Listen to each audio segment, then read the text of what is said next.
o meu histórico, ele diz muito a respeito de quem eu sou hoje, sim. E muitas pessoas, por não saberem isso, às vezes desmerecem ou não botam fé.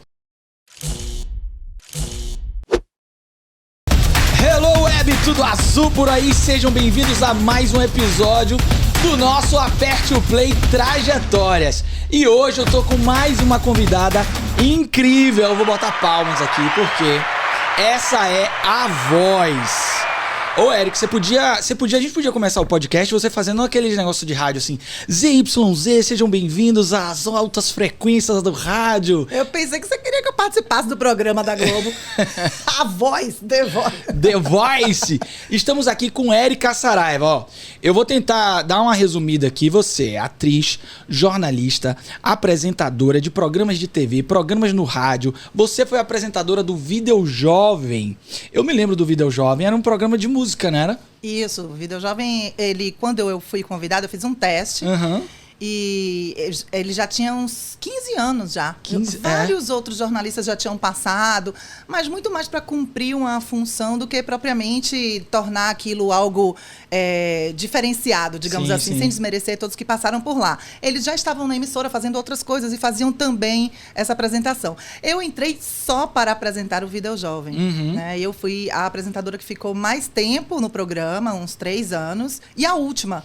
Porque logo depois vendeu, a emissora era do SBT e vendeu para Record. De 94 a 96, então... quase 97. Que legal, que legal. Olha, a gente vai ouvir muitas histórias hoje do rádio baiano, dos programas baianos e principalmente aqui, ó, como ela gosta do rock and roll.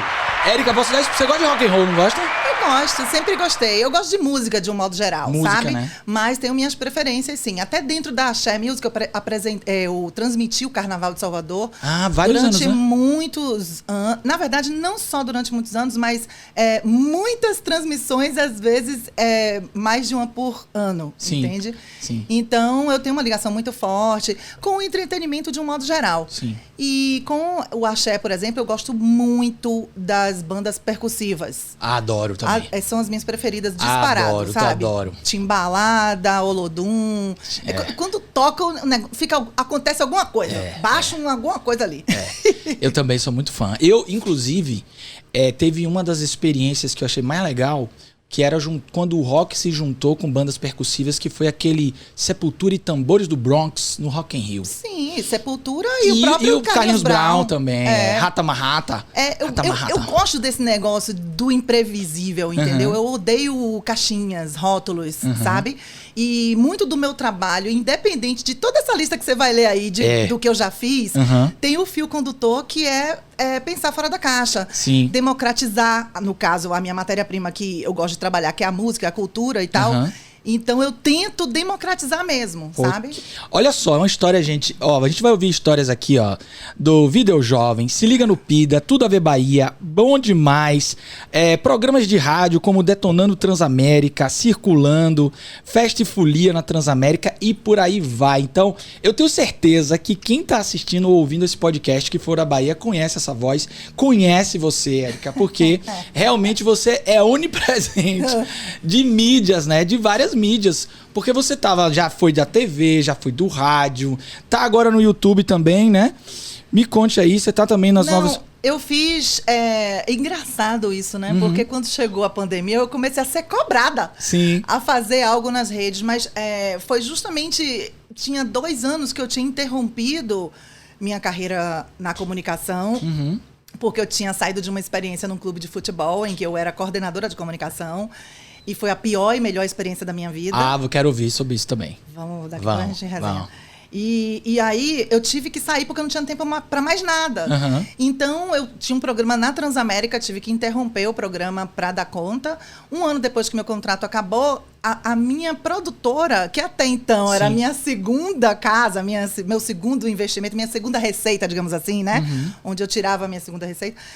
passou a ser prioridade. Porque eu queria dar um respiro, estava traumatizada, e porque as coisas foram acontecendo mesmo, as propostas, e foram realmente os anos, né, os dois, 2018 e 2019, os anos em que a produtora mais bombou, porque passou a fazer projetos, e não só eventos isolados e tudo mais, entende? Então você também empreende, né? Na área de comunicação, né? É aquela história, né, amigo? A gente tem que se virar. Na verdade, toda a minha trajetória é meio que pautada por isso, né? Sim. Ao invés de ficar esperando, a gente se vira, o que é legal por um lado, porque você é forçado a aprender um pouco mais do que a área específica em que você deveria atuar. E eu sou grata por isso, porque como você falou no comecinho na nossa resenha, eu sei operar uma mesa de rádio, eu sei dirigir, produzir, editar, edição de imagem, de texto. Então, tudo isso porque a gente foi sendo forçado a se virar, entende? E depois, isso passou a ser uma vantagem minha como profissional. Você se torna uma pessoa que é mais plural, né? Tem habilidades desenvolvidas que faz você se desenrolar em vários campos, né? Seja para ficar mais econômico para quem vai contratar, ou caro para mim, né? Porque eu fico mais valorizada. Ou para realmente o trabalho fluir melhor. Tá. Então, assim, quando você chega aqui e fala, aqui é a 1, a 2 e a 3, eu já sei. Sim. Então, eu sempre sei que tem o X para ficar, né, no detalhe e o plano geral no meio. Então, isso para uma pessoa que já é acostumada, já é meio caminho andado para alguém que nem sabe do que você está falando. Sim. Entendeu? Agora, vamos lá. Quero ir para os primórdios agora. Vamos começar do começo. Você falou da sua formação. Vamos começar lá atrás. Como foi, Érica, entrando nesse universo da mídia, da comunicação, da cultura, da música? Qual foi lá atrás as suas escolhas que determinaram isso? Graduação, não foi? Conta aí, vamos começar. Minha gente, vamos fazer uma terapia aqui, porque nem eu sei as respostas. Se liga na terapia aqui, hein? Olha ele, aí tá gravando. Olha, eu sempre, no colégio propriamente, eu sempre fui mais da área de exatas, em termos de tirar notas altas nessas disciplinas, certo? Mas, com os meus amigos, com as coisas que eu fazia na escola, no colégio, você via que era um pé na comunicação, entendeu? Sim. Porque, assim, só o Grêmio do São Paulo que não era tão forte. Mas Super Série, né, que era uma competição de esportes lá, eu participava de tudo, eu sempre fui muito esportiva e tal. Gincana, era líder de equipe, líder de classe. Nos trabalhos de grupo, muitas vezes, quando não dava tempo, sempre tem aquele... Quem nunca, minha gente? Tem aquele grupo que você não trabalhou direito, mas você fala bem lá, que é uma beleza. Aí você chega, eu apresento. Né, galera? Mas trabalha. Você sabe que isso eu acho uma doideira, porque assim, nós terminamos que não temos isso na escola, uma valorização da possibilidade das pessoas falarem em público, né? E termina que aqueles que já têm uma certa facilidade vão sendo mais expostos ao longo da vida e vão trabalhando, lapidando isso. E é uma competência tão importante. Eu falo tanto assim para programas de desenvolvimento que eu faço, que as pessoas investem muito dinheiro em aprender, por exemplo, um Excel, alguma coisa técnica, mas a comunicação pode te levar tão longe, tão longe. E na escola é aquele que já fala, que termina sendo o que vai falar mais e que vai falando mais e que vai testando essa habilidade ao longo da vida.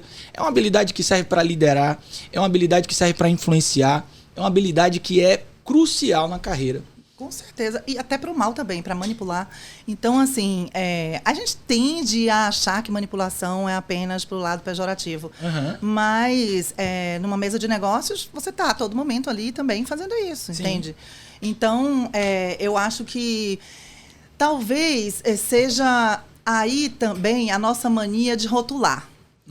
Porque é aquela coisa, aquele é da caixinha das exatas, aquela é da caixinha do teatro, você tá entendendo? Sim, entendi. Então, hoje, a educação até evolui um pouco mais nesse sentido de ter projetos interdisciplinares. Eu acho muito interessante isso, entendeu? Sim, com certeza. Porque por mais que tenha um aluno ou outro que se dê melhor em determinada habilidade do que outra, quando mistura tudo, meu amigo, não tem como você dividir sem que o outro saiba um pouco daquilo que você ficou encarregado, entende? Claro. Eu acho que é gênio isso. E eu acho que parte muito da gente também sair da zona de conforto, sabe? Porque eu me lembro, eu fiz inglês, meus pais colocaram nós 3, né? Somos 3 mulheres, éramos... para fazer inglês desde cedo, assim, né? Não cedo menininha, mas tipo assim, com 12 anos a gente já estava formada, não. E eu lembro que eu sempre queria, me forçava quando a professora pedia, volunteer, please, ninguém queria, sabe? Estar na arena, criança, fica meio exposta, não quer pagar mico, não quer não sei o quê. Sim. Só que eu me forçava a falar, a participar, para estimular eu sempre tive essa consciência, entende? Entendi. De tentar compor coletivamente. E eu acho que eu vou até fazer meu merchan agora já, ó. O meu livro é um pouco sobre isso, assim, que é você se colocar na arena, explorar suas habilidades, explorar o seu play. Quando você vai lá e se coloca como voluntária, é um ato de vulnerabilidade. Você está se colocando ao juízo de valor dos outros, você está se expondo, correndo um risco social. E a gente sabe que quando criança, esse risco social é pesadíssimo, né? Exatamente. Da gente sofrer um bullying, da gente ser... Mas isso também te ajuda a explorar habilidades, né? Você vai conhecer coisas novas, vai treinar. Mas sabe uma coisa engraçada? Eu me salvava disso tudo com humor. Eu também fazia isso. Então, eu já me preparava para me dar mal, entende? Sim. E tirava sarro disso, sabe? Dava risada. Então, assim, o bullying não chegava em mim. Sim. Por causa disso, entendeu? E geralmente a gente fica brincando, geralmente tem o gordinho ou tem o, né, que sofre o bullying, que é humorista para compensar isso. Eu não sofria bullying, mas eu me antecipava ao bullying, porque eu queria me expor mesmo, sabe? Eu acho que é uma maneira de você se autoconhecer. Claro. E é uma maneira de você ajudar realmente outras pessoas a terem coragem também, né? Isso, você inspira, né? E você sabe que é uma coisa importante disso que você está dizendo, que isso nutre resiliência. Pessoas resilientes têm essa característica. Porque elas vão olhar o contexto e vão saber, será que vale a pena eu me tornar vulnerável? E elas arriscam esse aspecto. E aí você vai descobrindo possibilidades, caminhos, inspira outras pessoas, maneiras de se proteger. Então você já sabe, eu corro o risco de virar chacota, então eu vou usar isso a meu favor, eu vou tornar isso um gatilho de humor. Me identifiquei pra caramba, eu fazia isso muito também na escola. Mas sabe, eu tenho 2 coisas pra te falar. Primeiro, você falou desse lance da vulnerabilidade, é muito interessante. Obviamente, não sei, provavelmente você já viu esse documentário na Netflix sobre vulnerabilidade. Sim, de Brené Brown. Brené Brown. Aquilo dali me fez me separar. Uau! Entendeu? E sou grata, né? Me fez aceitar que tinha que separar. Entende? E isso foi muito importante no meu processo, sabe? Assim, para outras coisas, não só nisso. Foi importante para outras coisas. Sim. Que vem muito desses pensamentos já de se expor. Sim. Só que é o seguinte, rapaz. Aí você tá falando, você tem muito a ver com essa questão da resiliência. Eu não sei se resiliência pode ser algo tão positivo assim quanto todo mundo pinta no mundo. Sabe por quê? É um saco você ter saco para recomeçar toda hora. E você tem que começar tem que começar não, né? Já deveria vir se autoavaliando, porque se você recomeça muitas vezes, alguma coisa tá errada. Sim. A gente não pode ficar o tempo inteiro culpando as circunstâncias, ou o chefe, ou sei lá, são vários os motivos, né? Eu sei que tem coisas que acontecem, sobretudo nos dias de hoje. Ninguém tem estabilidade mais em nada. E essa corrida para o empreendedorismo é por causa disso, da instabilidade, né? Com certeza. Mas você sabe que alguns conceitos eles terminam ficando maltratados assim no dia a dia, como as pessoas usam e falam. E esse é um deles. A resiliência, ela muitas vezes é um ato de desistir também. Me conte aí. Você... Agora eu que vou te entrevistar. Me conte aí. Porque resiliência não é algo que existe e é algo fixo na nossa vida. É algo que tem que ser nutrido. E muitas vezes pressupõe um ato de fato saber que aquilo não dá mais, que desistir também é uma questão de coragem e que é porque eu vou me preservar e eu vou atravessar aquela realidade. Então, resiliência é algo vivo, é uma competência viva. Então, mas quando a gente fala em resiliência, eu não vou falar disso com você, né? Hello? Eu não estou falando de resistência, entende? Sim, entendi. Eu tô falando, não é de resistir. Não, e sim de ter capacidade de se reconstruir rapidamente. E isso, às vezes, cansa, sabe? O conceito original é uma adaptação que transgride a uma experiência estressora. Então, você se adaptar e transgredir. Sim. É se transformar a partir de uma experiência estressora. Uhum. O persistir, o tolerar podem ser elementos desse conceito ou não, depende do que é o transgredir para cada indivíduo.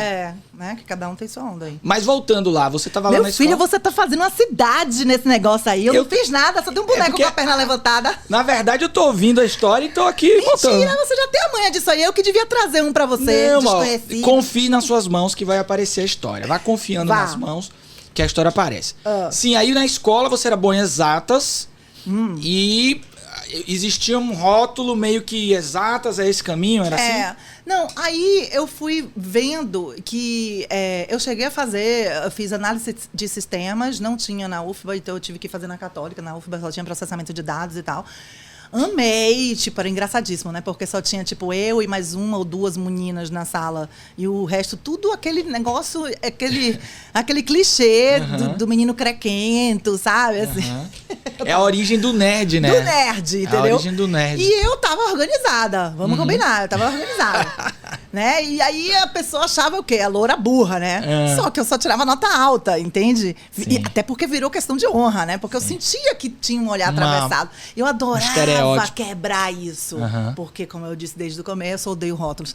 Aí eu fui me dando bem, mas eu não me via como esta profissional, entende? Era mais por curiosidade, até hoje tenho, de tecnologia, do que propriamente me ver sentada trabalhando, analisando, sabe, desenvolvendo sistemas para empresas e tal.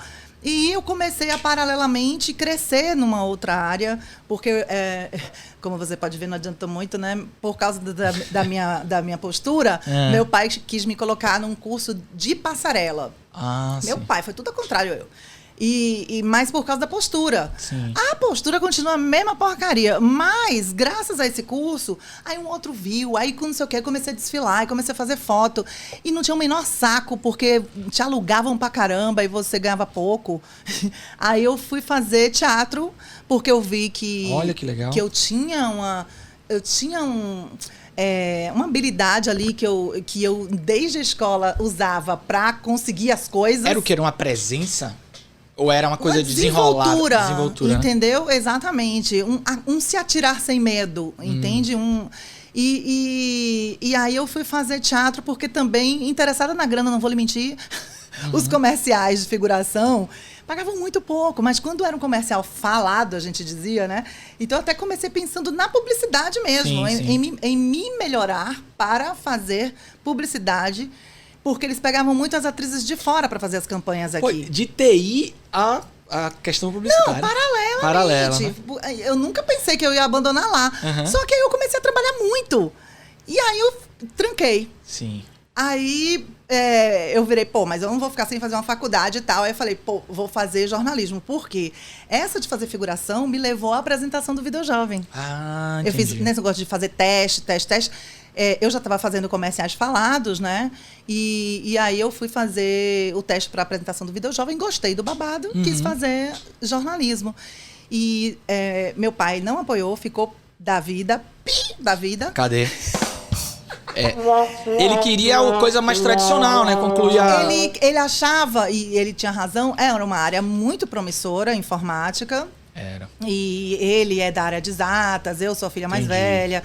E ficou naquele, se você for fazer, eu não vou pagar. Aí eu paguei meu cursinho e passei em 10º lugar na UFBA.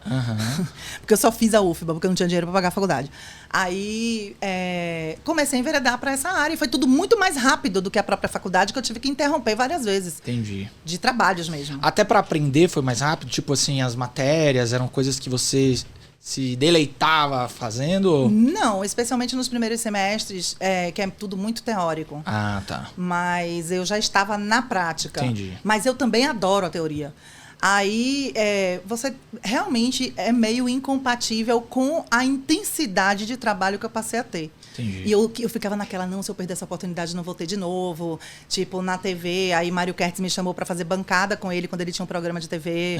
Eu não queria negar, era no horário da faculdade. Como é bancada? Bancada era o quê? É o telejornal. Sim. Ele era o comentarista e éramos um casal. A gente lia as notícias e ele comentava. Uau. Bancada é ficar na bancada mesmo, do telejornal. Entendi. Tipo, Fátima Bernard... Não, mentira. Fátima Bernard já saiu. Eu William entendi. Bonner. Renata Vasconcelos. Entendi. E aí, daí a coisa... Video Jovem era um programa que era música, entretenimento... Entrevista também. Entrevista, né? Era meio que numa época, se eu não me engano, que a MTV tava também... bombando, né? Não tinha chegado em Salvador ainda. A gente pegava via parabólica.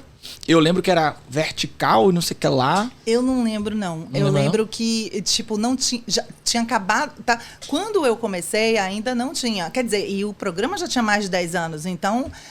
Ele então precursor, antecedeu a MTV. Mas quando eu comecei, a MTV depois chegou, mas só no eixo Rio-São Paulo. Não tinha. Sim. Eu me lembro que quando eu fui pra lá visitar um boy, Magia, eu ficava assim, ó. E muito dessa linguagem eu levei para o Se Liga no Pida. Ah, é verdade. Entendeu? Pro próprio Video Jovem também. Mas ali já era muito mais uma coisa intuitiva minha. Sim. Sacou? Porque era um programa que era de videoclipes. Cada dia da semana era um perfil diferente de música. Era um programa de meia hora, gravado. Eu, em um dia da semana, gravava todos da semana inteira. O povo da TV ficava pé da vida, né, comigo. E o de domingo tinha 1 hora de duração e tinha entrevistas. Aí eu entrevistei muita banda daqui e tal. Tinha legal. Promoção, enfim. Que massa, que massa. Eu me lembro dessa época da MTV começando, porque lá em casa, no prédio que eu morava, tinha uma parabólica. E a gente não tinha MTV em Salvador, não se via. A gente conseguia captar essa MTV com a parabólica, então tinha que fazer um monte de manobra para poder pegar a MTV e assistir os clipes das bandas de rock que a gente tava descobrindo. Assim. Legal. Eu lembro, nunca me esqueço de um clipe daquela Faith No More. Faith No More. Eu me lembro do primeiro clipe que eu vi. Eu fiquei fascinado, eu falei, é isso. Eu lembro de um clipe muito marcante, o B-52s. Eu lembro desse aí. Nossa, porque tocava muito. Como tinha acabado de chegar, não eram muitos os clipes, né? Sim. Eu acho que tinha que pagar pra gravadora, então ficava caro ter uma variedade extensa. A gravadora dominava o mercado, hoje em dia não. E como era essa administração de carreira, assim? Contrato, essas coisas, era tudo você que tocava? Era, porque eu fiz no Video Jovem, que foi onde tudo começou, eu fui o contrário, comecei em TV, depois para rádio. Eu comecei a fazer o Itapuã Notícias. Sim. Que era o noticiário de 1 em 1 hora. Eu fazia ao vivo pela manhã, deixava gravado a parte da tarde até 10 da noite. Com umas 3 notinhas, eu acho, do que estava acontecendo de notícia. E foi aí que aconteceu um fenômeno interessante. As pessoas me conheciam, mas não sabiam meu nome. Né? E no rádio, as pessoas começaram a saber quem eu era. Aquela menina do Video Jovem é Érica Saraiva, sabe? Porque aquele inferno daquela vinheta era eu entrar, Érica, sabe? Então, como eu era de hora em hora, eu ficava mais conhecida do que qualquer locutor. Sim, sim. Porque eles tinham o período deles no dia, entendeu? E aí era todo dia. E o meu era de 7 da manhã às 10 da noite. Aí foi incrível, que aí começou a surgir mais trabalho. Realmente, rádio. Você já fez rádio? Não. Eu sou psicólogo, Érica. Sim, mas eu tô aqui, ó, ZYZ. Gente, contratem. Aí, ó, atenção, rádios do Brasil. Vamos fazer um programa de rock. Vamos. Clássicos do rock aqui, ZYZ ao vivo. Diversão e informação em primeiro lugar. Ai. Porque rádio é mágico. Eu sonhava em ter um programa de rádio, sabia? É mágico, porque... Imagino. Enfim, tanto pro profissional, sabe? Assim, na verdade, é pro profissional de toda maneira, porque... Tecnicamente falando também é bacana. Uhum. Não, sabe Fórmula 1? Sei. Os melhores pilotos são aqueles que vieram do kart. Uhum. Pois é, os melhores apresentadores são os que vieram de rádio. Os mesmo? que tiveram a experiência em rádio. Porque ali, meu amigo, se você se dá bem em rádio, você se dá bem em TV... Eu tô aqui falando com você, eu posso me expressar com minhas mãos, olhando no seu olho, trocando ideia com ele. Isso tudo é uma mensagem que a gente está transmitindo. Uhum. Em rádio você só tem a sua voz, meu bem. Então é assim, a sua entonação, é o seu desenrolar para tapar buracos.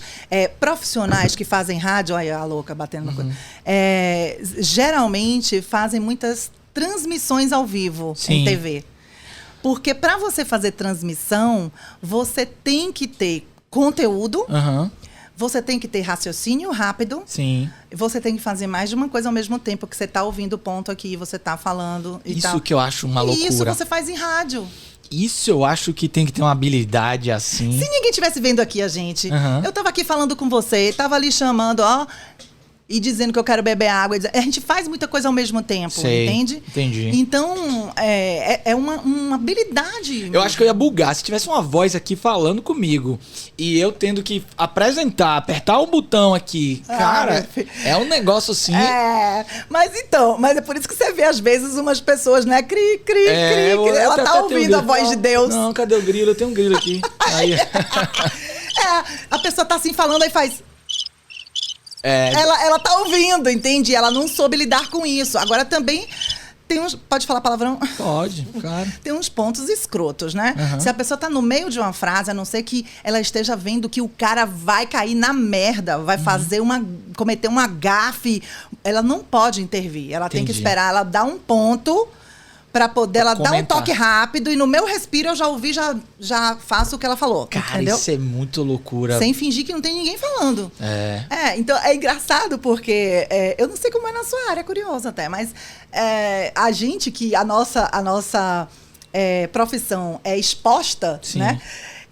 A gente percebe algumas coisas que as pessoas que não são da área não percebem, né? Quando alguma coisa acontece assim que não estava no script, entendeu? Porque a gente já passou por isso. É a mesma coisa também, eu acho que isso acontece em todo lugar. Se você for para assistir, eu, né, que sou também produtora cultural, aí você vai para um show, você já olha tudo, você não olha só o artista, você olha, gente, que luz horrível. Nossa, quem é esse fornecedor de PA? Sim. Nossa, você já... É que você conhece os bastidores, né? Sabe do funcionamento. Área, né? E eu tava ouvindo você falar de rádio, e eu acho que a rádio, ela tem, pra mim, ela tem uma coisa muito forte de imaginação. Eu tenho uma memória, acho que é auditiva muito forte. Então, a rádio me leva na imaginação. Quando eu tô ouvindo o locutor contando uma história, eu gosto muito de ouvir. E vem aquela história de quebrar paradigma de novo. Porque muitas vezes você ouve uma voz... Alô, não sei o quê, não sei. Quando você vai ver a pessoa... Ou então o cara também, né? Você, gente, sou apaixonada por esse homem. Quando você vê, não é tão organizado. E tinha um negócio de também não mostrar o rosto do radialista, não, né? Não quebrar a magia. Não quebrar a magia. Às vezes ele mesmo já sabia que ele não correspondia àquela beleza toda. Aí ele já ficava no truque da galinha morta pra não mostrar mesmo. Pra não mostrar a cara, né? Olha que loucura. Agora, você acha que de certa forma os podcasts estão... assumindo um pouco esse lugar de rádio? Porque, por exemplo, a gente tá aqui, mas a gente tá também... A gente tá no Spotify, então muita gente tá só ouvindo e é um público meio 50-50, sabe? Tem gente que só ouve. Eu acho que é tão... Sabe, a gente viu isso acontecer ao longo da história da comunicação, né? O jornal vai sumir, porque agora tem internet. O jornal tá aí. Pode ter reduzido. Agora, a TV vai sumir, porque não sei o quê. Não, gente, o que existe... Tá tudo em constante evolução, assim, sim, sabe? E, inclusive, a maneira de se consumir conteúdo, né? Não é só a tecnologia. As pessoas também, elas têm procurado... A gente não sabe se foi o ovo ou a galinha, entende? Outras maneiras de... Porque, assim, essa busca desenfreada por música na internet pode ter feito as pessoas, com isso, criar o hábito de estar neste ambiente virtual e consumir outras coisas a partir daí. Sim, sim. Porque o que houve com a música foi uma revolução. Né, as gravadoras hoje são meramente distribuidoras. E aí... Mas isso é um aspecto que eu tô aqui falando. Sim. São tantas coisas que contribuem às circunstâncias daquele momento de mundo. Né? Mercado. Tantos aspectos que contribuem para essa constante evolução. E, inclusive, uma influencia a outra. Hoje, a internet influencia a TV. É através da internet que se vota para ver quem vai ganhar o The Voice, que a gente mencionou aqui mais cedo. O próprio telejornal chama para outras coisas. A TV que tem que ser breve, né? A não ser a TV fechada, que já pode ter mais reportagens. Você vê que na aberta apenas em programas específicos, como o Globo Repórter, que aí sim faz reportagens de não sei quantos minutos. Mas o consumo é muito rápido hoje em dia. Né? Então, quando eles querem aprofundar, eles mandam... Foi aí que eles começaram a investir na Globoplay. Ah, entendi. Entendeu? Eles chamam o tempo inteiro pra lá. Botam pra gente assistir um capítulo de uma série e aí você fica bege pra assistir o resto, tem que ir pra Globoplay. Entendi. Então, assim, eles também vão estimulando e vão influenciando o outro, né? E chamando pro outro. Uma nova maneira. Foram quantos anos de rádio? Ai, não sei. Muitos, né? E... acho que a Transamérica tem uma parte grande também, né? Sim, é a maior parte. A maior parte, né?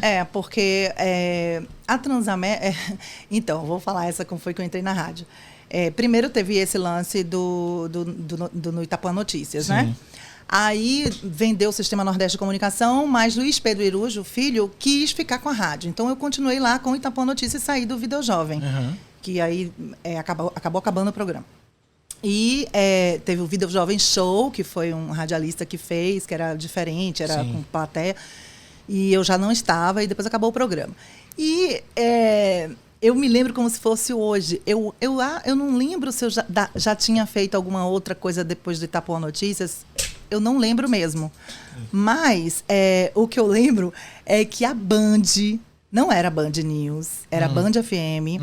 E era uma outra rádio que tinha essa linguagem, uma linguagem mais moderna. Sim. Assim como a Transamérica à época, certo? Já tinha Jovem Pan, não? Não. Não, né? Teve uma época que apareceu a Jovem Pan, depois saiu e tal. Mas não tinha. Só que assim, a gente quando pensa em rádio, a gente pensa naqueles locutores populares, né? Que falam, por exemplo, que horas são? 20 para as 2. Tem um rabicho final, né? Alô! Uma impostação vocal. Não sei o quê, uma coisa esticada, estica as palavras. As rádios mais modernas, elas cortam. Elas falam cortando esses finais, entendeu? Transamérica 20 para as 2. Não é, sabe, aquele negócio prolongado no final. E Verena, que era coordenadora da Band, ela estava louca, porque ela tinha 2 locutores e tinha a rede, como a Transamérica também. Então, era a parte local e a parte da rede, por isso que só tinha 2. E os 2 precisavam tirar férias. Então, eles não podiam nem cobrir um do outro, entende? Entendi. Aí, ela estava procurando, fazendo várias audições. E Zeca, que hoje trabalha com Cláudia Leite, mas era de uma gravadora, que eu não lembro agora... me indicou. Eu falei, pô, eu acho, ela tem uma locução legal, não sei o que. Aí lá vou eu, né? Aí fiz o teste. Aí falei que foi uma beleza, foi uma sexta-feira. Você recebia um texto e tinha que... Recebi um texto e tinha que gravar no estúdio.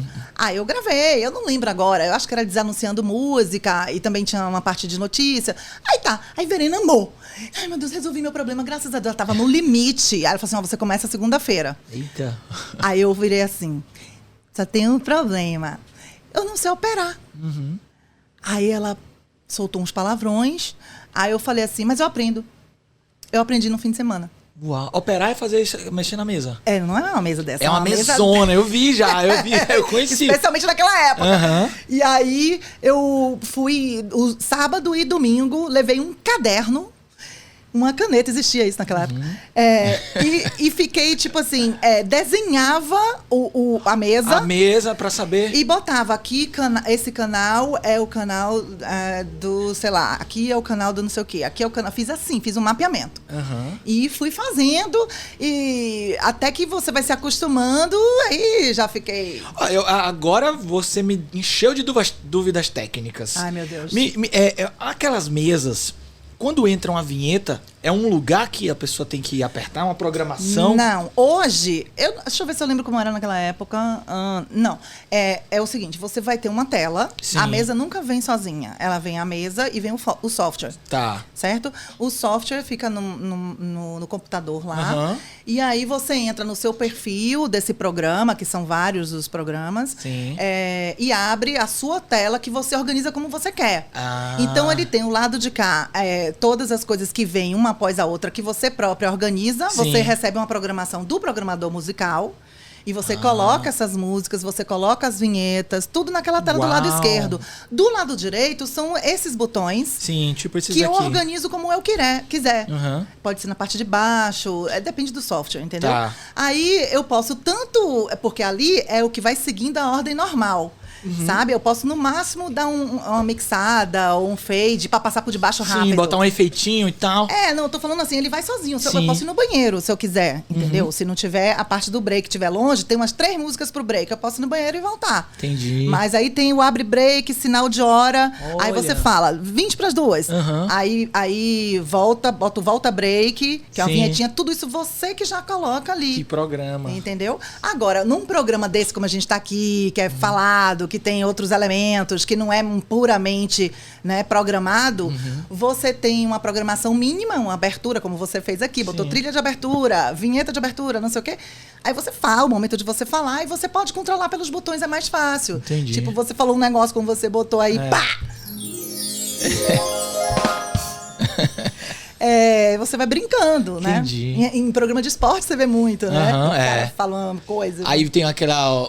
me dá o placar, uns negócios assim, né? Já fica tudo na mesa desse cara, entendeu? Entendi. Nossa, eu queria muito saber disso. Olha, curiosidade, vamos assim. marcar da gente ir lá na rádio. Curiosidade demais. E aí você aprendeu a programar sozinha? Aprendi a operar a mesa. Nesse esquema ainda de realmente programar tudo bonitinho. Sim. Porque na Band não tinha programa. Sim. E tal. É engraçado, né? Eu saí, minha gente, é uma periguete mesmo. Eu fazia programa e saí da informática para continuar fazendo programa. Porque é uma pessoa pra parar na Manuel Dias. É a garota dos programas. Não menina, paf! E assim, você acha que a informática te ajudou na lógica de saber fazer isso? O que me ajudou bastante na informática foi realmente o que a gente fala de o pensamento... perdi a palavra, mas é justamente o pensamento fragmentado, estratificado, entendeu? Sim, analítico. Não é analítico, não. Tem um termo para isso que é justamente você pensar em módulos. Entendi. Pensar em começar a desenvolver e fechar. Legal. Entende? Isso para efeito organizacional é muito legal. Sim. Sabe? De tudo, assim. Por exemplo, sabe no que me ajudou bastante? Em roteirizar os programas. Olha. Entende? Então, por exemplo, o Bom Demais. O próprio o Se Liga no Pida, pronto. O Se Liga no Pida, ninguém ali entendia de TV. Naquele começo, né? A gente tinha uma equipe muito boa de edição. E uma pessoa... uma Éramos 4. Uma equipe muito boa. E tinha um produtor que mais atrapalhava do que ajudava. Mas, enfim. Eu, Léo, o Ed, né, que editava, mas às vezes filmava... E Emerson, que filmava, mas às vezes editava, né? Mas eram cada um titular de sua área. E na hora de construir o roteiro, é importante... num programa é importante porque senão ele não roda. Sim. Ou ele não é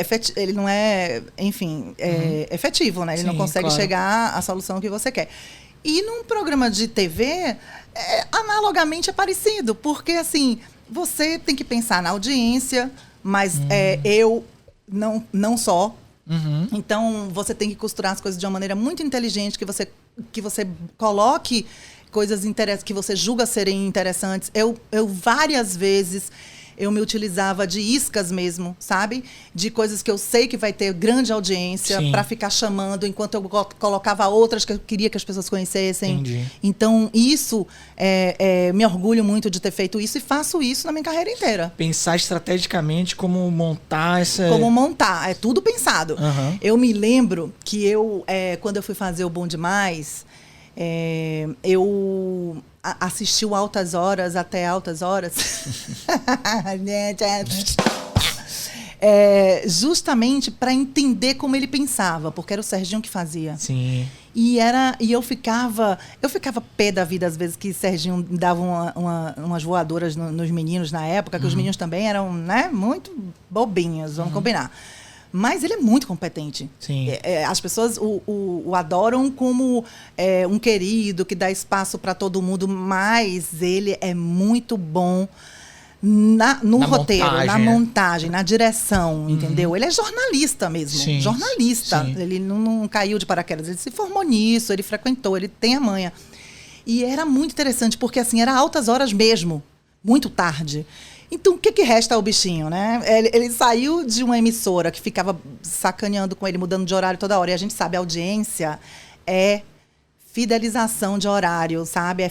Você fidelizar o seu consumidor de conteúdo. Então, se você vai alimentar lá seu canal do YouTube toda segunda alimente. Entendi. Não fique segunda, quinta, 7 da manhã, 9 da noite. E olha que internet. Olha a dica aí pra minha equipe toda, hein? Olha a dica aí. Mas é por isso que fica. É por isso que fica aquela onda de Instagram, meio-dia, 19 horas. Todo mundo só posta nesses horários porque é de maior fluxo. Eu não acho. O algoritmo, ele pode trabalhar em seu favor se você for fiel em determinado horário. Entendi. Inclusive, você pode reinar sozinho. Que foi o que a gente fez com o Fast Folia. 5 da tarde. Ninguém queria essa bagaça.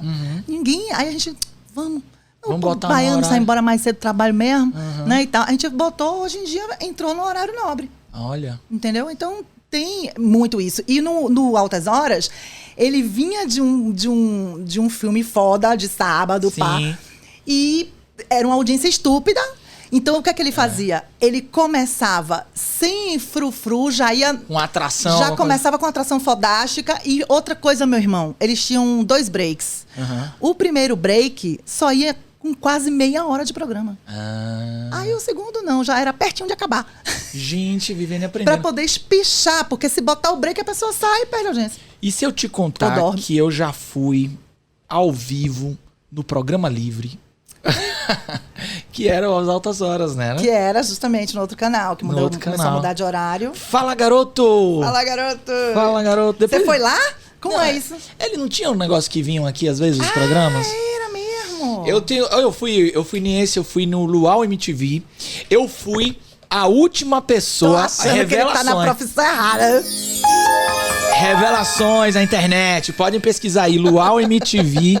Eu fui a última pessoa a fazer uma pergunta para a Cássia Eller num programa de televisão. Eu entrevistei a Cássia Eller. Foi mesmo? Que honra, hein? Foi massa. Que honra, hein? Então, eu quando eu cheguei a pedir lá, né? Na época era o Jabá que ficava, que tomava conta do projeto. E eu tenho muito material... Do Vídeo Jovem, eu não lembro. Eu pedi a ele algumas coisas, eu acho que ele não podia liberar, alguma coisa assim, sabe? Sim.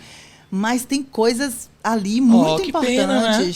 Eu entrevistei, ela era muito tímida. Sim, era, muito tímida, sabe? Eu fiquei assim, e eu nervosa, eu fiquei calma. Sim. Porque ela toda assim, não me olhava no olho, ficava assim, não sei o quê, sabe? Tipo, puta que pariu, tô aqui porque a gravadora me forçou. Ivete também, assim que assumiu a banda, eu não sabia nem o nome dela. Olha, no começo, então, Exatamente, no começaço da carreira. A Eva, né? Muitas coisas bacanas, banda de rock daqui, Úteros em Fúria. Úteros em Fúria? Úteros em Fúria. Rapaz, a história do rock baiano aí, Úteros em Fúria. Então, tem um documentário que tem. Eu não vi esse documentário, sabe? Já me falaram dele. Tá no YouTube. Vou pesquisar. Eles agora lançaram uma coletânea com as... Eu sei que tem uma foto deles. Eu acho que esse material que eles têm, eu não lembro. Eu sei que o documentário tinha alguma coisa a ver e que mostrava alguns bastidores, não lembro direito. Pô, que legal, assim, você teve a oportunidade de ver também esses bastidores da música, do entretenimento, né? E coisas incríveis nascerem, né? Olha como vão se misturando. Porque eu, trabalhando como comunicadora, eu acabei indo parar, que não era uma produtora, era uma central de venda de ingressos, que depois passou a ter um site para vender ingressos. E que virou um baita case, né? Virou enfim, um grupo de mídia. Um grupo de mídia, né? Mas começou nos balcões e foi para o site para ter uma opção de vendas online muito antes de existir Simpla. Eu lembro de qualquer disso. outra Devem coisa. ter esbarrado muita dificuldade de tecnologia na época. Mas tinha uma galera muito massa, Fabinho. E aí, que desenvolvia coisas mesmo, assim, pra eles, do jeito... E Paulo era doido. Então, ele sempre foi um cara muito à frente do seu tempo, de ter ideias geniais. Sim. E empreendedor mesmo, sabe? E aí, nessa história de pensar assim, ele falou, pô, vou botar o Léo pra fazer cobertura fotográfica das festas, porque a galera... vai querer se ver. Eu sei que bombou o negócio, meu filho. Bombou o site de uma maneira. Eu lembro disso. Em cliques e não sei o quê. Que aí eles começaram a investir bastante. Aí ele virou... Se no site tá assim, se eu botar um programa de TV para vender as festas, isso só pensando na venda de ingressos. Tipo assim, era concorrência muito alta. E aí ele pensou... a pessoa vai preferir no meu balcão de ingressos porque vai ter cobertura na TV, vai ter não sei o quê. Só que a gente começou a andar com as próprias pernas. Sim. Começou a faturar por si só o programa, entendeu? Então, ele começou a investir em eventos. E aí, foi meu primeiro contato com esse bastidor, né? De produzir um evento. Entendi. Como comunicadora. Eu frequentei muitos bastidores, sei de tanto podre de artista, amigo. Isso aí, outro podcast eu vejo. Rapaz, isso aí ia pegar fogo, hein? Saber o surgimento da República do Reggae, sabe? Eu passei momentos incríveis, com uma semana de PIDA. Você tem passaporte? Eu tenho visto para os Estados Unidos? Tenho. Você pode ir para Nova York semana que vem? Não. Claro! E era pra buscar alguém lá? Ou... Pra entrevistar quem foi, meu Deus? E a República do Reggae trouxe grandes nomes. Eu entrevistei todos. Uau! Pro meu currículo, isso aí. Eu fui pra lá pra entrevistar... Alpha Blondy. Todo mundo que eu entrevistei morreu. Mentira, mas não foi por minha culpa. Eu entrevistei Gregory Isaacs na Jamaica. Uau! Como é que... Aí uma questão de carreira, assim. Como é que você segura a onda ou segurou a onda desse lugar do mainstream que muitas vezes seduz a pessoa, dela se deixar levar, dela não se organizar financeiramente, dela ter essa coisa plural de você depois empreendeu. Como é que você se organizava em relação... Porque muitos programas começavam, acabavam. Olha ele achando que eu sou organizado. Não, eu quero saber como você se organizava. Porque muitos programas faziam muito sucesso, depois mudavam a estratégia e... Então, você tem que... Eu acho que a gente tem que ousar. Entendi. Sabe? Para não ficar na sua área de conforto, assim, zona de conforto. E isso é perigoso. Então, muitas vezes você dá saltos, outras vezes não. E você tem que ter... Como eu comecei muito cedo, e quando não tinha nenhum amiguinho e nem ninguém na família que fazia isso, sabe? Eu fui aprendendo a encarar. Eu acho que passar pelo processo de uma agência, por exemplo, de publicidade, foi interessante nesse sentido, como figuração, porque você aprende a encarar os nãos com naturalidade, entende? E é óbvio que tem determinados momentos que você vê algumas coisas acontecerem e você fica chateado, porque às vezes os critérios não são os técnicos, né? Ou não são claros, né? Ou não são claros, ou e tal. Mas a gente não pode sofrer com isso. A gente tem que entender que isso também faz parte daquele mercado que você escolheu. Entendi. Entendeu? Entendi. Quando você absorve isso... É igual eu estava falando com meu pai da final... Você assistiu a final da Fórmula 1? A última corrida? Eu não assisti, mas minha equipe toda aqui é fã de Fórmula 1. Então, foi uma loucura. Diga aí, amiga. Foi uma loucura. Assim, foi a melhor corrida de muitos anos de Fórmula 1, sabe? Perdi. Por tudo, pelo contexto, pelas circunstâncias e tudo mais. Aí, eu falando com meu pai, que eu aprendi a gostar por causa dele, e aí, tudo que eu falava, eu mandei um vídeo para ele da reação do... O diretor lá da Red Bull Racing. Ah, eu sei quem é. Ele assistindo e comentando, e aí, ai meu Deus, vai bater, não sei o quê, sem legenda nem nada, mas muito sensacional. Eu me arrependo só de contar aqui. Aí, meu pai, ó que massa, não sei o quê, mandei pra ele assim, ele mas o Hamilton ficou na sinuca de bico. Sim. Porque não sei o quê. Ah, mas o Verstappen também não sei o quê. Ah, mas o pneu... Eu falei, pai, tudo isso faz parte. Isso também é uma maneira de avaliar negócio. quem vence. A estratégia foi a melhor? Não foi. Ele pode ser o melhor piloto, mas quem vence não é o melhor piloto, é o melhor conjunto. Tem que ter o melhor carro, a melhor estratégia, a melhor tudo. Estratégia não é só de motor, de não sei o que, é de gasolina, é de pneu, Olha quantas nuances. Olha que legal. É mais ou menos isso no nosso trabalho, entendeu? A gente tem que encarar com naturalidade, existirem percalços. Sim. Sabe? Aí, por isso que eu virei a rainha da resiliência. Que legal, cara. Mas eu acho que o que você tá falando, até com essa metáfora da Fórmula 1, vai ajudar muita gente a acordar para isso. Porque a carreira é encontro e desencontro mesmo, né? Com certeza. Agora, Hamilton tá meio aí brigadão, né? Tá dizendo aí que foi marmelada, que foi... Agora já foi, né? Que nada. Até isso também faz parte. Quando às vezes não é pra dar um molhinho, né? Tipo aquelas coisas de luta. Sim. Que fica falando, sua mãe, não sei o que, é tudo cena, gente. Tudo pra aumentar e bosta. É isso, você sabe que eu voltei a gostar de Fórmula 1 por causa daquele documentário no Netflix, né? Que é Viver pra Correr. Ah, sim. Tem tempo já, né? Não, eles estão passando os bastidores agora. Tem tempo hoje em dia, é o quê? 2 anos, né? Uns 2 anos, né? Pelo menos por aí. Viver... É porque a gente tá com um vácuo na vida. Tipo assim, quando a gente fala no passado, é 3 anos atrás. Porque 2 anos foi o vácuo, né? Mas aí você também empreende, né? Você trabalha com produção cultural também, né? Esse primeiro contato no PIDA vendo mesmo, nunca imaginei e tal. E eu comecei a perceber, porque assim, a cena que eu frequentava era muito carente de espaço para tocar. Justamente a cena independente de Salvador, entendeu? Sim. Bandas de rock, de reggae, de pop, de tudo assim que acontecia.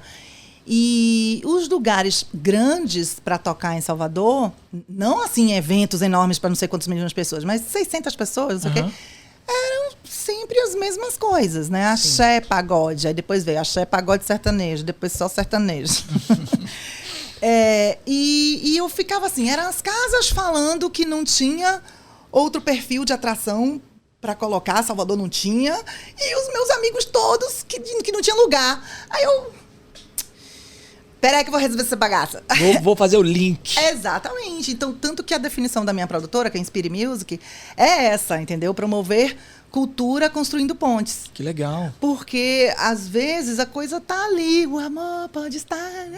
Meu isso, sabe? As pessoas são habituadas. De novo a história do rótulo. Fica naquela coisa, naquele paradigma, sabe? De ver sempre as coisas do jeito que devem ser, que pressupõe-se que deveriam ser. E não é assim que as coisas funcionam. A gente pode fazer acontecer também. Foi aí que surgiu o Inspire Music, que foi no Zen. Diogo Cunha, ele queria uma coisa diferente, porque era só sertanejo e as casas concorrentes também. Aí eu virei, vamos fazer num domingo Escambo, e aí a própria Escambo indicou o Baia. Cara, sou muito fã de Baia. Foi com ele. Sou muito fã de Baia. Tá no meu... Tá no Rio ainda, ele? Ele é do Rio. Eu acho que ele mora lá, não? Tá lá. Mas eu vejo aqui no meu Spotify, mais ouvidos de 2020, Baia. Mais ouvidos de 2021, Baia. Nunca mais ouvi, sabia? Eu sou muito fã. Aí eles fizeram domingo lá, sem divulgar nem nada. Lá, a capacidade lá é 600, no máximo 700 pessoas, são 3 andares. Deu 500 pessoas. Aí ele virou, Loura, você pode fazer um projeto? Sim. Aí eu falei, posso. Aí foi engraçado, né, gente? Botar toda aquela galera rock and roll, ou então da cena independente, vários jornalistas conhecidos, várias bandas que torciam o nariz para determinadas coisas do meio musical e tal, frequentando o Zen, que era um reduto de um perfil muito popular e tal. E isso foi muito bacana da parte deles, entende? Porque eles compraram essa proposta de saber dividir as coisas, né? E foi bacana também para o público do Zen, porque começou, quem quisesse, não tirou nada da programação, o domingo não funcionava, foi aí que começou a funcionar o Domingo no Zen. Olha. E a gente fez 8 edições com coisas muito históricas, né? A gente reativou o Natal dos Retrofoguetes, que tinha já 2 anos sem rolar. Não é lá fora, algum caminhão que tá passando aí. Medo horrível, você ouviu? A gente Pô, de Retrofoguetes também, muito legal. Tinha 2 anos sem fazer o Natal, né? Que é a festa que eles fazem todo fim de ano. Sim. Várias bandas, a gente trouxe banda de fora, né? Pra Autoramas, pra tocar com Autoramas também adoro. Com Cascadura. Vou fazer show deles esse semestre. Mentira. Autoramas. Escutem Autoramas e Baia. Dica de música pra vocês. Beijo, Érica, minha xará. Olha, tem uma música do Autoramas que é assim... são incríveis. Surtei, agora e daí? Ele conhece. Conheço, claro. Rapaz, Autoramas é incrível. É incrível. Incrível. É incrível. Vou trazê-los com um projeto que você vai pirar, mas eu vou falar só nos bastidores, porque eu não assinei ainda, mas já tá tudo certo. Você devia ter pensado nisso antes. Agora é tarde pra me oferecer calmantes. Surtei. Cara, eu sou muito fã de A Érica tá lá agora, né? Porque não era ela antes. Érica Martins, que é baiana, que era da Penélope Charmosa, banda daqui da Bahia. E é esposa de Gabriel. Estão morando na Chapada. Uau! Doidos. Capaz de, assim, tipo, ir em Mucugê e ver eles passando por lá, né? Agora... Eles e Jimmy Page, né? Jimmy Page que morava. Era Jimmy Page. Pô, que legal, Érica. Que maravilha trazer essas bandas e a gente... ter a oportunidade, né? E as pessoas ainda falam assim, pô, não acontece aqui, né? Então, aí foi o Canto dos Malditos na Terra do Nunca, que tinha parado 7 anos, aí voltaram, fizeram um showzinho ali no Groove, bombou, e aí aí ficou mais um tempo sem fazer nada, a gente, vamos botar. A gente botou junto com Vivendo do Ócio, que tá morando em São Paulo e veio. Quem abriu foi Maglore, junto com... Rony e Jorge, os Jadões de Bicicleta, que a gente reativou. A gente reativou a banda. Aí depois acabou de novo, o Rony tá na carreira solo, mas a gente reativou a banda para o projeto. Ele fez um show agora, recente, eu assisti. Eu já fiz alguns, eu fiz dele sozinho no Toca, que é um projeto que eu fiz no Goethe Institute. Muito bacana, que foram nesses 2 anos. E espaços também interessantes da cidade, né? Pensando justamente fora da caixa mesmo. Agora recebeu grandes palmas. E quais são os planos, assim, de futuro? O que você tem feito, assim? A produtora ativar mais espaços? Não, então, a produtora, eu comecei quando ainda não era produtora, quando era um projeto. Deu tão certo que aí eu resolvi fazer a produtora e eu chamei quem eu tinha chamado também para fazer comigo, que era meu amigo. E ele se tornou meu sócio. Entendi. Só que aí depois a gente virou um casal, uns 5 anos depois. E a gente se separou na pandemia. A pandemia trouxe muitas separações. Não, mas trouxe muita obviedade também. Porque às vezes era uma coisa que, né, hello, só que faltava um empurrãozinho, entendeu? Às vezes derruba do penhasco, mas ativou, era né? óbvio. Ativou o que já estava ali, acelerou muita coisa. O podcast foi um fenômeno que foi ativado pela pandemia. Era uma coisa que já tinha começado, já rolava. Já. Mas foi avassalador com a pandemia. Sim. Entendeu? Acelerou muitas coisas e fez a gente enxergar muitas coisas nos negócios e na vida pessoal. Entendi. Isso foi uma das coisas. E aí a gente até ia manter a produtora juntos e tal, mas me estressei. E a gente vai se separar na produtora também. A produtora, neste momento, está desativada para a gente justamente botar os pingos nos is, encontro de contas e tudo mais. E tanto ele quanto eu estamos trabalhando independente da produtora. Entendi. Entendeu? Fazendo outras coisas. Acabou a restrição de público, eu já comecei a fazer um projeto. Ah, que legal. Mas continua nessa linha de projetos de fomento cultural, música e etc, né? Sim. Esse é também nessa linha de pensar fora da caixa, mas não tanto... É da cena independente também. É uma feijoada. Feijão do Casarão. Todo sábado. Engraçado que... Lembra quando estava podendo fazer só 100 pessoas... E mesmo assim tinha que ser bar e restaurante, só um cantor e um músico. Aí eu fiquei, caraca, tenho que achar um lugar com 100 pessoas. E, tipo, tem que ser um bar e um restaurante, né? Sim. Aí, nessa, eu comentei com uma amiga minha, se ela conhecia, ela falou, você já viu ali em cima que a gente tinha ido no Mariposa, que é embaixo, no andar de baixo, ali no Pelourinho? Eu, não. Aí, meu filho, pediu o telefone do homem, liguei sem nem conhecer, beijo, Léo. E fui na cara dura apresentar um projeto que seria... Me inspirei pelo projeto do Gino Larry, que é ali no Rio Vermelho, só para 50 pessoas. Ele começou a fazer isso, os cantores todos parados. Ele pegou os vocalistas, né, tipo Jal, Dene, Adelmo Cazé e tal. E com mais um músico apresentar. Só que ali era pequeno. E outra coisa, ali já era um restaurante. Eu fiquei, tem que ser um lugar maior, de 100 pessoas, que é o limite, um restaurante maior. Quando eu subi, meu amigo, que eu olhei aquele andar de cima, os salões, fiquei apaixonada. E comecei a fechar, né? Dene já estava dentro, eu tinha falado já com Tatal. Seria às quintas-feiras à noitinha. Foi Deus, por isso que eu acredito muito. Sei lá quem foi, o Cosmo, não sei, já. Que chegou e há uns 20 dias da programação da estreia, o Rui Costa, do nada... Abriu para evento, porque não podia evento, nenhum evento. Entendi. Ali tinha que ser restaurante. E isso... me ferrou por um lado, porque claro que as bandas não iam querer mais tocar só ela e o... sim, Vou querer tocar a banda cheia, pra se desvalorizar e tal. E aí caiu tudo de uma hora pra outra, só que na conversa com o Léo, eu tinha tido a ideia na hora ali com ele de fazer uma feijoada aos sábados. Só que eu não tinha ativado, porque é com samba, e samba não se faz com 2 pessoas, né, gente? Tinha que ser todo mundo. Aí eu inverti. Entendi. Chamei o Batifum, os meninos são meus amigos. Então, é todo sábado, feijão do casarão. Buffet completo de feijoada. Que bom, hein? No coração do centro histórico, um lugar na cara do gol, no Terreiro de Jesus, assim. É lindo o lugar. Pé direito altíssimo. Tem uns 12 janelões que ficam abertos também. É super ventilado, é nascente. Sim. É assim, tem pessoas... Instagram, @feijão do casarão. Aí sim, hein?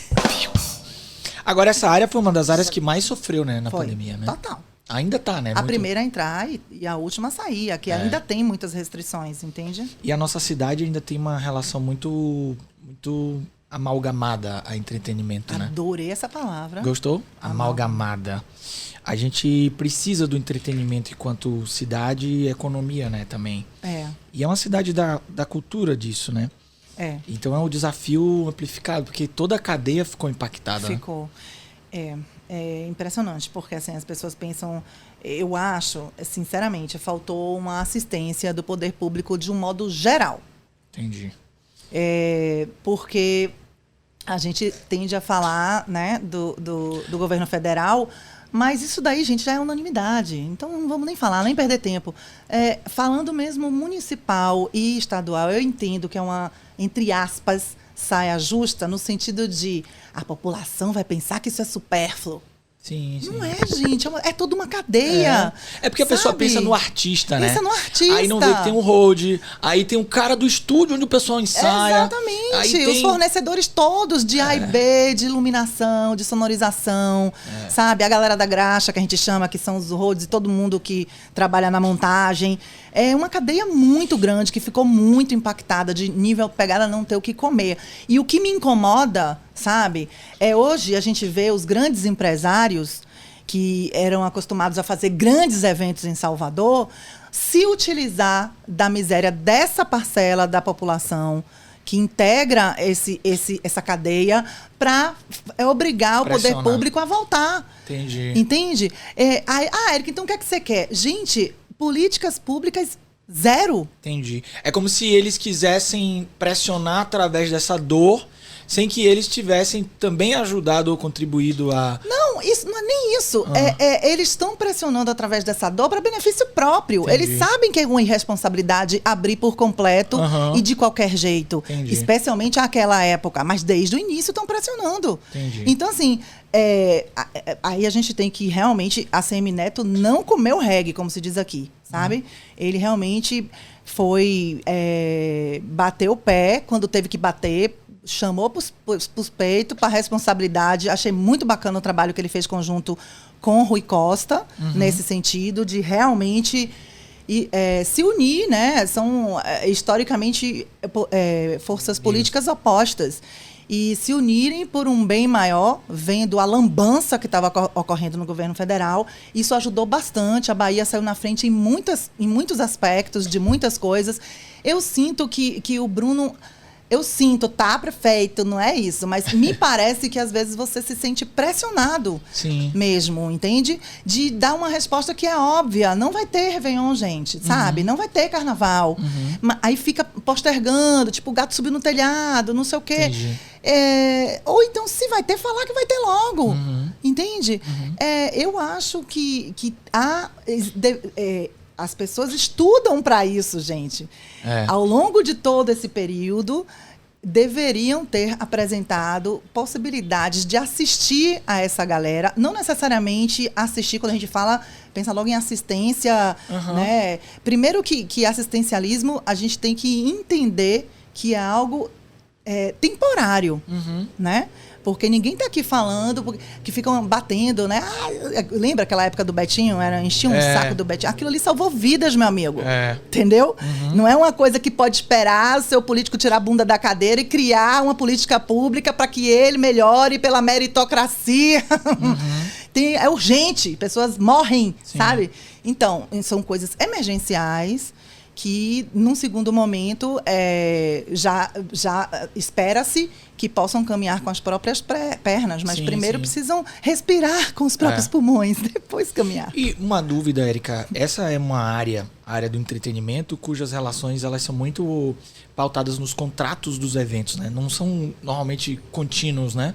Eu vou lá, eu sou, sei lá, desse ecossistema, então eu estou participando desse projeto, terminou o projeto, eu vou para outro projeto. Não tem aquela relação de trabalho da economia tradicional, né? Não. De carteira assinada. Então, isso amplifica ainda mais esse impacto. Amplifica ainda mais. Mas hoje em dia a gente tem... São muitas as maneiras, né? De você contratar, né? De se contratar, previstas em lei mesmo, sabe? Entendi. Tem o MEI, que é super fácil, é um CNPJ de uma maneira... Porque realmente você não tem como... raras são as produtoras que de fato têm... Uma continuidade, um volume, não, né? Tem um vínculo empregatício, entendeu? Sim. Porque... teriam muito volume.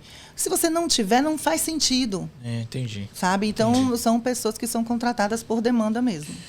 Bom, e vamos para os nossos modelos de Lego? O que você está fazendo aí? Conta uma história do que você está fazendo. Eu não consigo fazer. Olha que eu faço muitas coisas ao mesmo tempo. Só que você está se aproveitando do fato de eu ser a pessoa que fala a maior parte do tempo. Não, para fazer uma cidade. Na verdade, eu fiz e tô pensando nisso agora. Tá feito aqui, ó.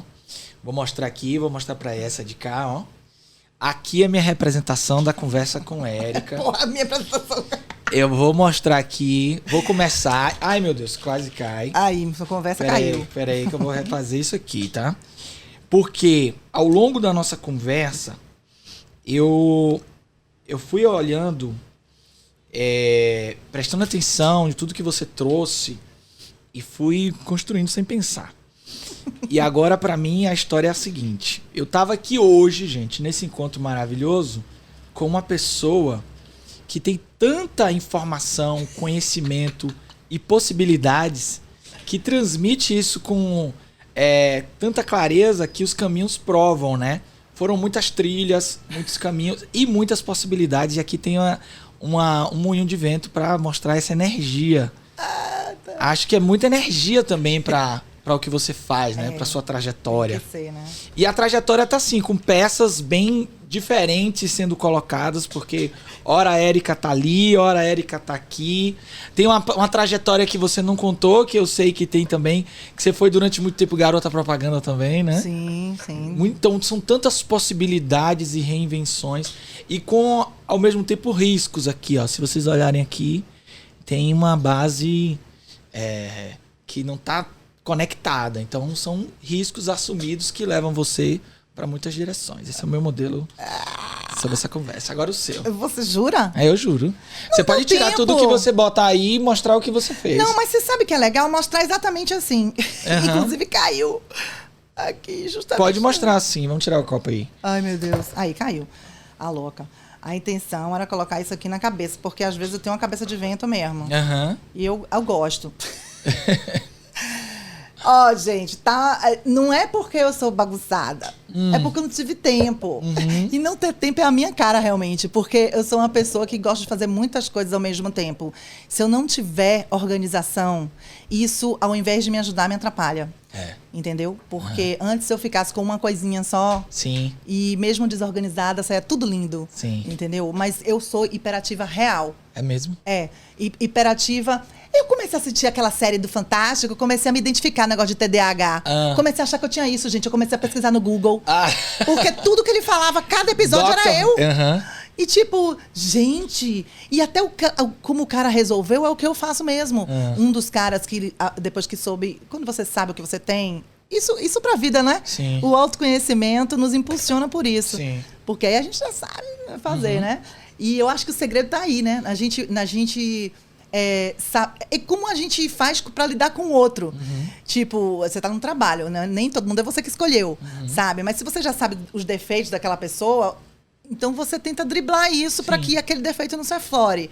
A mesma coisa também nas relações, né? De família e tal. E nas relações que você escolhe, esse defeito só não pode te violentar. Que aí também, né? Vamos combinar. Mas, igual uma amiga minha que viu na novela, que não se ama por quê? Se ama apesar de. Boa frase. Gostei. Merece um...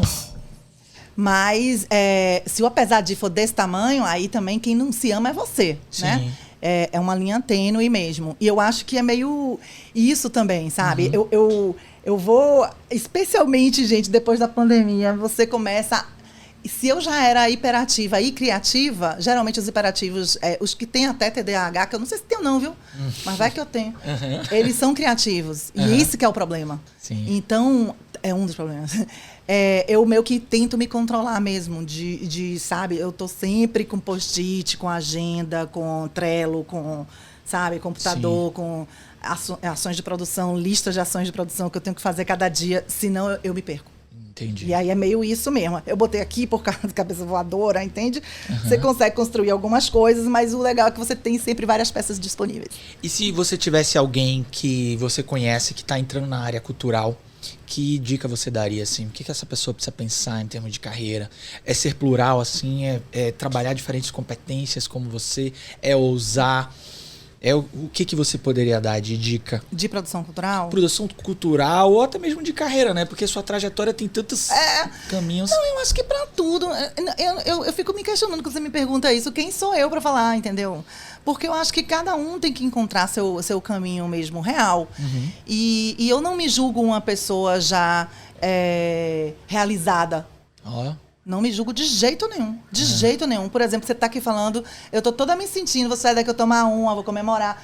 Porque eu sei que eu tenho grandes feitos. Você tava falando com o Gustavo, né? Trabalho aqui com você.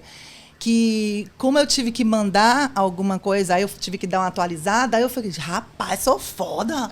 Porque nem a gente tem consciência. Não sou. Quer dizer, o meu histórico, ele diz muito a respeito de quem eu sou hoje, sim. E muitas pessoas, por não saberem isso, às vezes desmerecem ou não botam fé. Entende? Só que eu não vou sair por aí botando um outdoor, né, minha gente? O povo viu. Só que isso me levou aonde eu estou, a quem eu sou hoje como pessoa, e eu tenho muito orgulho real de ser quem eu sou, o que não quer dizer que eu me sinta satisfeita, tá? Porque eu sei que eu tenho muitos defeitos e odeio, então eu preciso detectar e trabalhar isso e conversar e entender. Eu quero sempre estar melhorando, sabe? Como pessoa, como profissional, isso eu acho que deveria ser todo mundo. Mas eu não posso dizer pra você, sou realizada. Como assim sou realizada? Eu acho que isso é uma grande dica. Busque, se aprimore sempre, continuamente. Claro. Busque um diferencial. Pronto. Aí a dica. Essa é a minha eterna busca. Parece óbvio, mas a gente vive as coisas tão atropeladamente que a gente não dá atenção pra isso, sabe? A gente tem que parar de se espelhar no outro, gente. sabe? Porque às vezes o segredo tá justamente em você ser algo que ninguém foi ainda. Sim. Às vezes não, quase sempre, né? É óbvio que tem aquele encostado que quer copiar a fórmula do coleguinha, né? Até muda, nananã.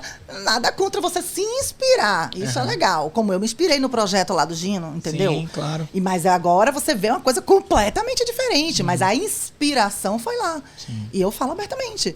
Agora, copiar, assim, as pessoas não querem ter trabalho de pensar e elas não param pra ver que, tipo, pode ter dado certo lá, gente. É perfume. O perfume em mim é diferente do perfume nele, porque ele tem outro cheiro, ele frequenta outros lugares, entendeu? Ele tem outra personalidade, isso tudo influencia no perfume. Isso aí. Aí a gente vai e quer fazer igualzinho, esquece que eu tenho um jeito de falar diferente, eu tenho um jeito de ser diferente também, eu tenho uma bagagem cultural diferente daquela pessoa, então não vai dar certo se ficar fazendo igual, gente. Assim, a coisa de você, aquilo do óbvio que eu falei, é assim, você buscar, o que é que você tem de diferencial? Se eu for olhar, pô, eu sei que eu consigo me expressar com mais facilidade. Eu gosto muito de ler, então talvez seja uma consequência disso, de você ter vocabulário, de você ser curiosa, né? E ler sobre assuntos variados. Isso te dá bagagem para você ter conteúdo. Então você é uma pessoa que já faz um perfil de repente fazer coisa ao vivo. Sim. Porque você não vai ficar na saia justa, entendeu? E mesmo que fique, eu tenho cara de pau suficiente para falar, não, nunca ouvi falar. Do que ficar aquele outro lá, sei, porra nenhuma, nunca ouvi falar. E aí fica querendo fingir que é sei lá o quê. Esse fingimento as pessoas não consomem mais. Entende? Eu acho que as pessoas estão bem resistentes a isso, né? O mundo tá tão fake que ficou fora de moda. Você sabe que o que você falou é bem legal, assim, tem um psicólogo chamado Don Clifton, que é um cara que convidou as pessoas a exatamente essa lógica. Conheça quais são os seus talentos, use mais esses talentos e transforme eles em pontos fortes. Exatamente. Porque se você fizer mais disso, não significa negligenciar aquilo que você não tem de bom. Mas é olhar um pouco mais do que você tem de bom, porque aquilo pode te levar a um resultado extraordinário. Porque nisso você vai ser melhor do que algumas coisas dos seus concorrentes. Entendeu? Exato. Por exemplo, uma coisa que eu detectei.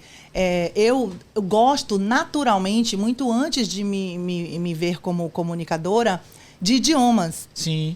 Certo? Você comentou que tá aprendendo... Qual é o idioma?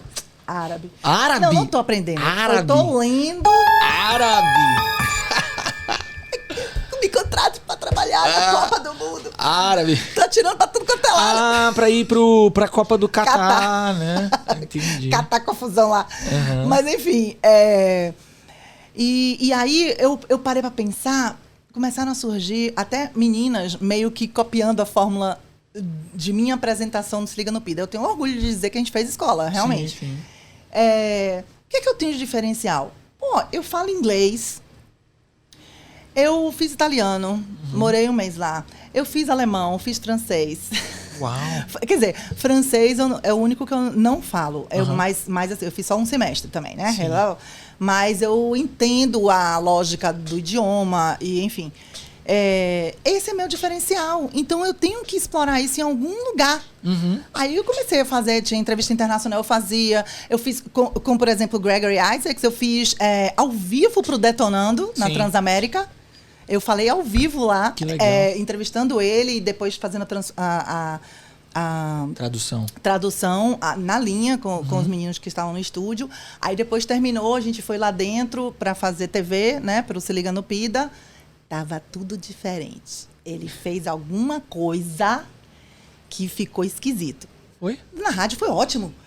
Ele ficou mais ausente, assim. Ele ficou away. Nárnia. Que doideira. E foi engraçadíssimo, né? Porque ele só falava, não é assim? Não é assim. Tipo, you know what I'm saying? Era, you know what I'm saying? Você tem uma habilidade, então, de entrevistar, inclusive, em diferentes condições psicotrópicas. Né? É uma habilidade, olha, eu entrevisto. Nem todo mundo tem isso. Em idiomas ainda não existentes. Eu vou botar no meu currículo. Entrevista em condições adversas. Tá todo mundo se afogando. Gente, eu não posso nem fazer piada com isso, eu acabei surdo. Mas você falou uma coisa tão importante, eu acho que essa descoberta dos talentos pode nos diferenciar, né? E a gente se esforça nessas coisas com mais facilidade, né? Porque também não adianta eu saber que eu tenho um talento e não me esforçar, né? Você tem que se dedicar, tem que que se esforçar. Se você tem um talento, você não vai olhar pra ele por quê? Pois é. Quer dizer, se você for burro, aí tudo bem. Mas se não for... É isso. É esse o bilhete, vocês que estão comigo. Érica, estamos aqui já. 7 horas. Eu quero te agradecer. Eu acho que é uma história maravilhosa que valia 10 podcasts. Porque eu ainda quero fazer a versão das bandas. Eu quero fazer a versão de contar os babados. Eu quero que você conte os paranauês, principalmente das bandas de rock que você citou aqui, Autoramas. Eu quero os pormenores. Eu sou muito fã do Autoramas, de Baia. E que trajetória linda, cara. É como você falou. Que legal. Eu vou falar. Diga. Eu não falei pra ninguém. Ai, meu Deus. Revelação. Revelações! Bati o martelo hoje. Não tá nem assinado. Se der errado, foi culpa sua. Eu venho aqui te cobrar. Então segure. Acompanhe as cenas dos próximos capítulos. Vai sair quando isso? Vai sair quarta-feira, né? Quarta-feira. Segure. Tá. Eu acredito nessas coisas, tá? Eu duvido de tudo, mas acredito em algumas coisas. Então, segura um pouquinho. Deixa as coisas assinar direitinho. Vai rolar. Não, eles não vão melar comigo, não. É só... Tô pra fazer uma proposta financeira ainda. Então segure. Faz dinheiro ainda mais. Mas assim, Mas é tudo meu amigo. Eu sou muito fã. Quero te agradecer. Você tem uma trajetória incrível. E é muito bom a gente ouvir as pessoas... Como você falar assim, não estou satisfeito ainda. Claro. Ainda tenho muito que ir, muito que andar. E eu acho que esses encontros e desencontros que produzem trajetórias. Trajetórias não são retilíneas. Trajetórias são esse jogo da vida de desistir, de se reencontrar, de perseverar. Chutando balde, ó. Chutando balde. Horas vai botar coisa dentro do balde. Hora vai levar o balde na cabeça. E é isso. Eu quero agradecer em nome da minha equipe aqui, do nosso podcast. E pra quem quiser se conectar com você, manda uma mensagem aí. Como é que eles te acham? Ai, gente.